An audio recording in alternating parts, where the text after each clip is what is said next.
Okay. Hi guys, I am talking from the toilet. That's true, it's not an illusion. It's the only place with normal light in my house, so what can we do? It happens.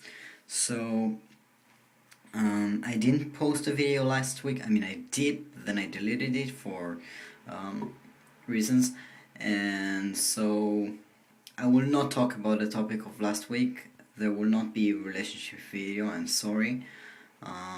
Just the way it is. So this week's topic is dysphoria.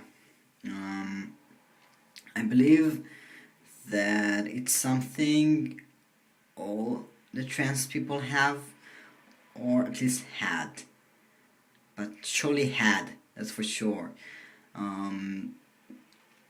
My dysphoria started in puberty, of course. When I was younger, I didn't understand that I was not like all of the other boys. I thought that I'm just like anybody else. No, there was no difference to me. I didn't understand that I'm not technically, physically a boy. And because in my head, I was just like any other boy from my class and from my friends, and there was no difference.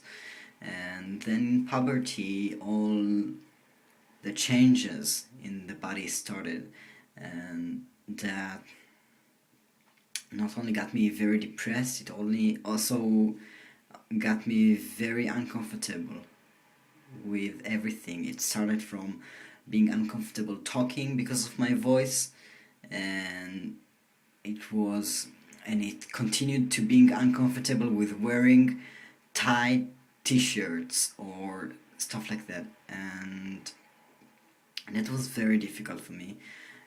Also, to wear a sweatshirt in summer when it's that warm outside is not the best, and I did it just because I felt so bad about my body.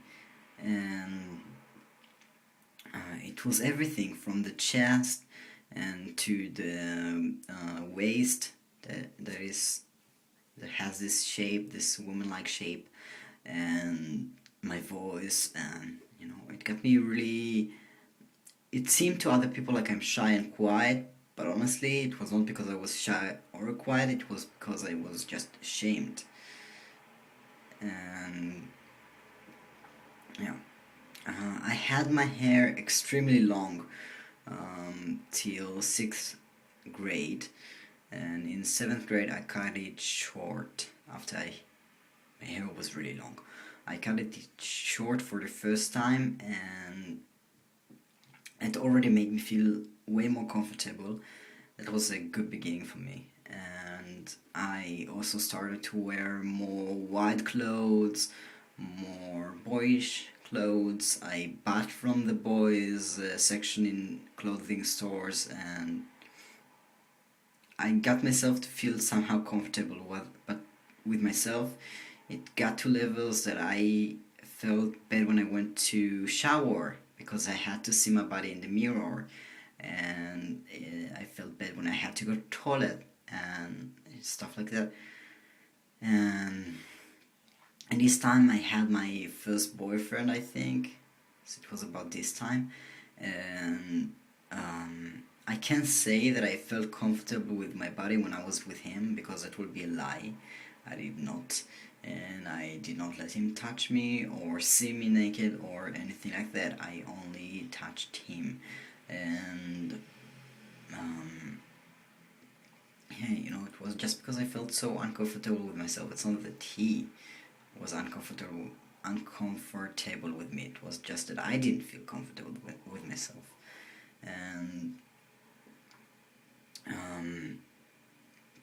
it was a progress to accept myself and to find the places that make me feel the most comfortable. So I started taking hormones, and that already made me feel so much more comfortable. I can't, without even any surgery, any really body shape kind of change, it made me feel so much more comfortable. My personality changed, my ability to communicate with people changed, because I felt more comfortable to talk, because my voice got deeper, and I don't know, I just felt so much more comfortable, and that happened so naturally, and I spent so much time before that being so worried about myself, and so it's like it's constantly thinking about it, how you hide it, how you deal with it.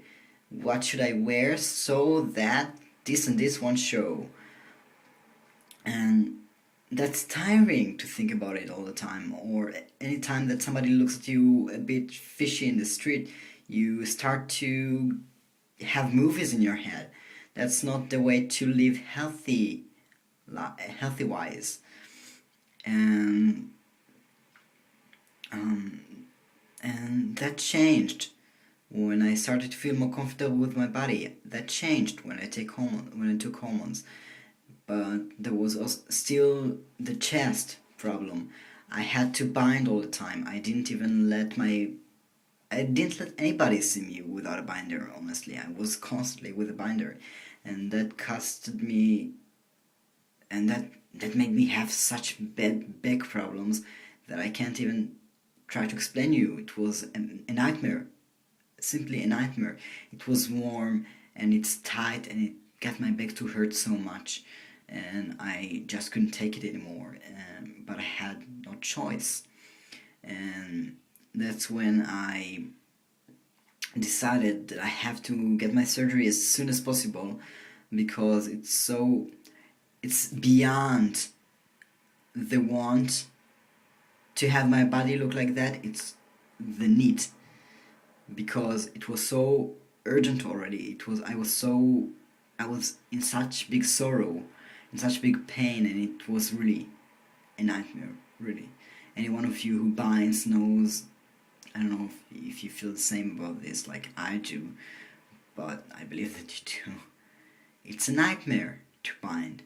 It's a fucking living nightmare, and I'm so happy to be rid of that. And I feel so comfortable with myself now. Sure, there are still parts that are difficult for me in my body, lower ones, but I manage to deal with it way better than I have before, and that's really great for me. But I really believe that all transgenders have this kind of dysphoria,